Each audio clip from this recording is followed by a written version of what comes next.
ये लाइन तो आपने सुनी ही होगी, कस्तूरी कुंडल बसे मृग ढूढ़े वन माही, तैसे घट घट राम है दुनिया देखत नाही।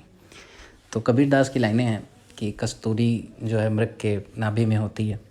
तो बहुत सारी अब तरह तरह के भ्रम हैं। तो सबसे पहली बात तो ये, कस्तूरी जो मृग होते हैं, मोसिडे एक अपनी जाति हुआ करती थी, वो अब नहीं है। लगभग 3 करोड़ साल पहले विलुप्त हो चुके हैं। अब तो उनके कंकाल खाली मिले हैं।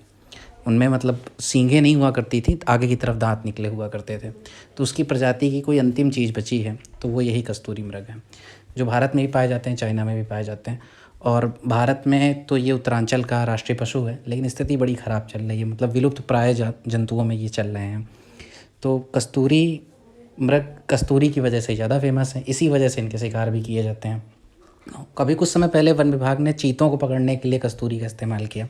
वो उसकी महक से चीते आ गए और चीते पकड़ लिए गए भाई। तो कस्तूरी में ख़ास बात क्या है? पहली बात तो उसके अंदर एक विशेष प्रकार की ग्रंथि होती है जो उसकी स्क्रॉटम में होती है। स्क्रॉटम मतलब जननांगों के पास होती है, और इससे वो बहुत तरह के काम करते हैं। जैसे अपनी डिमार्केशन करते हैं। डिमार्केशन का अर्थ होता है अपनी एरिया बना लेते हैं, जिस तरह कुत्ते वगैरह बनाते हैं उसी तरह ये भी बनाते हैं भाई।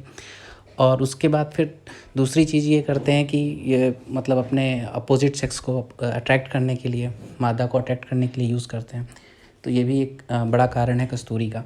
और अब तो मतलब फ़िलहाल जो इसकी महक होती है उस महक को एक वैज्ञानिक हुआ करते थे, केमिस्ट हैं, नोबेल प्राइज़ विनर हैं, लियोपोल्ड रोजिका। उन्होंने इसको सिंथेसाइज़ किया और बाद में अब तो आर्टिफिशियल कस्तूरी भी बनाई जा सकती है। आर्टिफिशियल तो कुछ भी हो सकता है, मतलब गुलाब की महक जिसे रोज़ ऑक्साइड भी कहते हैं, वो भी बन चुकी है।